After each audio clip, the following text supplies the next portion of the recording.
E o governo quer combater o roubo e furto de celulares, sensibilizando os criminosos. Segundo a nova funcionalidade do programa Celular Seguro, notificações serão enviadas aos aparelhos roubados para tentar recuperar o item e coibir novos crimes. O Ministério da Justiça e Segurança Pública, que lidera o programa, ainda analisa se a notificação será feita pelo WhatsApp ou por outro meio de comunicação. Essa medida faz parte de uma estratégia do Planalto para tentar reverter a queda de popularidade. Cristiano Beraldo, a tentativa de comover os criminosos para que eles devolvam os aparelhos celulares furtados ou roubados. Enfim, o que a gente precisa considerar em relação a essa ideia, essa sugestão? Canhato, isso é tão ridículo e inacreditável que parece realmente que alguém está querendo zombar ainda mais de nós. O nosso nariz de palhaço, que cada brasileiro precisa para sair de manhã de casa e ir trabalhar, ele precisa ser aumentado. Vamos ter que trocar o nosso nariz de palhaço porque o atual está muito pequeno. Veja só, o que acontece nas campanhas contra o fumo? Você pega um maço de cigarro, quando você vira, qual é a mensagem que tem ali? Querido amigo, querida amiga, por favor, não fume, preserve a sua saúde, você é muito importante para a humanidade. Não, não é isso. É a foto de uma pessoa morrendo de câncer na garganta, pessoas doentes, mostrando o seguinte: isso aqui é o que vai acontecer com você se você continuar fumando.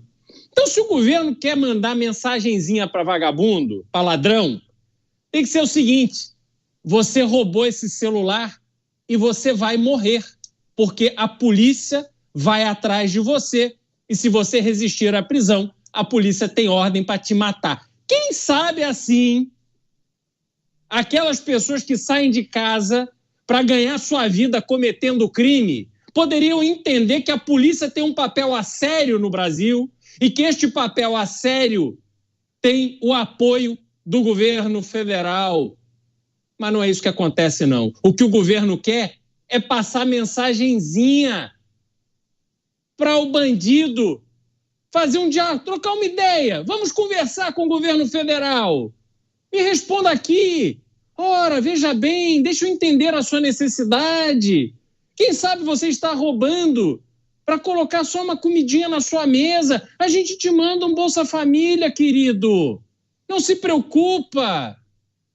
Quer dizer, que mundo é esse? Que país é esse que esses boçais acham que vivem? O ladrão não está roubando o celular porque ele quer colocar comida na mesa e dar leite para o filho.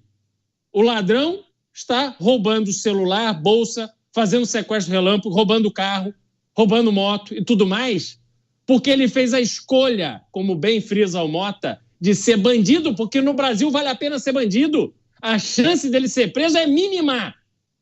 E esta boçalidade que o governo está propondo simplesmente vai nos fazer, como sociedade, ficarmos com mais cara de palhaço ainda. Pois é, Rogério enviou a mensagem, lembrando que muitos dos celulares roubados, pelo menos aqui em São Paulo, nem ficam em São Paulo, são exportados para a África. Há grupos especializados de africanos aqui, principalmente no centro de São Paulo, que acabam enviando de navio, certamente, escondido, né? Não de forma legal, mas acabam enviando para a África e lá eles conseguem quebrar todos os bloqueios e utilizar normalmente. Enfim, ele dá esse exemplo para dizer que não necessariamente esse programa daria certo para esses celulares que são enviados para a África, né? Eles não vão enviar um SMS para o camarada que comprou o celular lá na África. Enfim, é importante também a gente trazer esse aspecto. Agora, você, Beraldo, o Mota trouxe umas reflexões importantes, porque são várias apostas, né, feitas pelo governo federal na área de segurança pública. Tem a PEC da segurança pública, o programa Pena Justa, já faz um tempo aquele programa de estímulo ao uso das câmeras corporais nas fardas das polícias, enfim, tem esse programa Celular Seguro. O que a gente precisa considerar sobre essas iniciativas do governo federal em relação à segurança pública?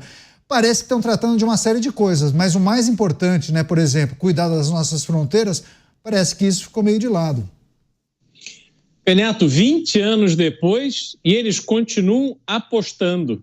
continuam tentando, continuam com esse discurso de que querem humanizar o bandido, que bandido também é gente.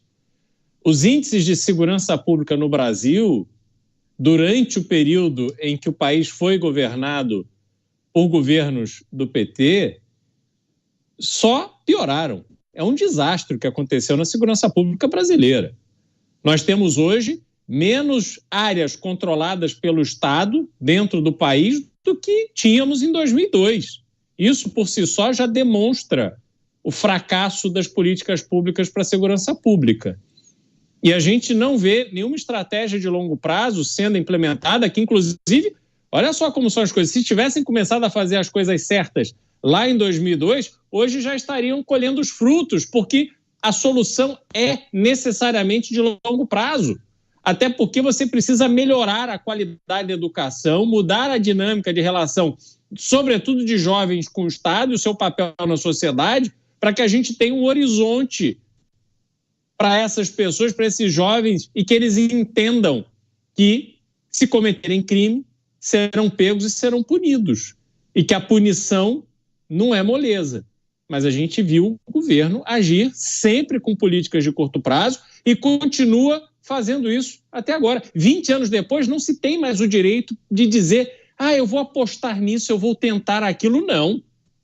Se você não tem um projeto para a segurança pública de verdade e esse projeto não foi aplicado, esqueçam. Essa é a conclusão que a sociedade brasileira chegou.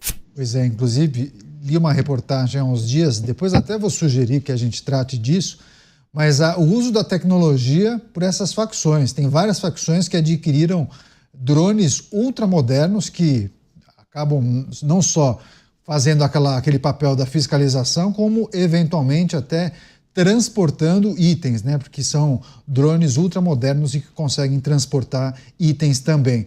Você, Cristiano Beraldo, essa notícia que trata de algumas localidades do Rio de Janeiro, criminosos proibindo que moradores usem alguns serviços de saúde e educação a depender de qual localidade a pessoa mora, se é conectada a alguma outra facção, enfim. E as pessoas se perguntam, bom, qual é o poder paralelo, qual é o poder oficial, né, Beraldo?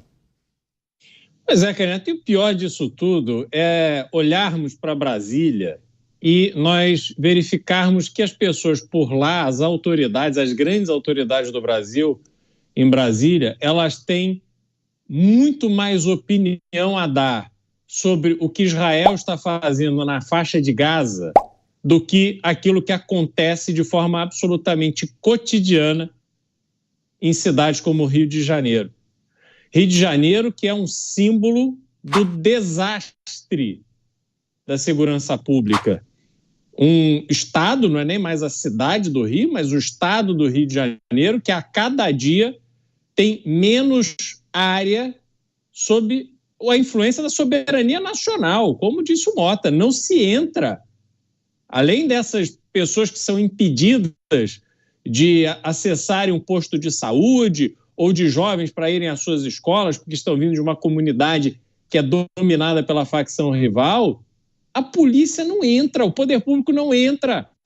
A companhia de eletricidade que abastece a cidade do Rio de Janeiro, a Light, tem áreas em que ela não consegue cobrar a energia e nem cortar o acesso de 90% dos usuários. Imaginem o que é uma área em que 90% da população não paga a conta de luz porque faz gato.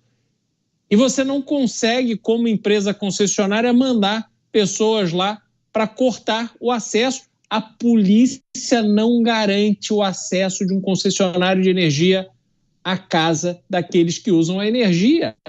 Essa é a realidade nua e crua. Quando olhamos para o Supremo Tribunal Federal, nós vemos lá 6 anos de discussão em relação à DPF 635. Olha só, 2 anos para pedir 14 anos de prisão para a moça do batom. Agora, para permitir que a polícia faça o seu trabalho e realize operações em áreas completamente dominadas pelo crime organizado, aí não.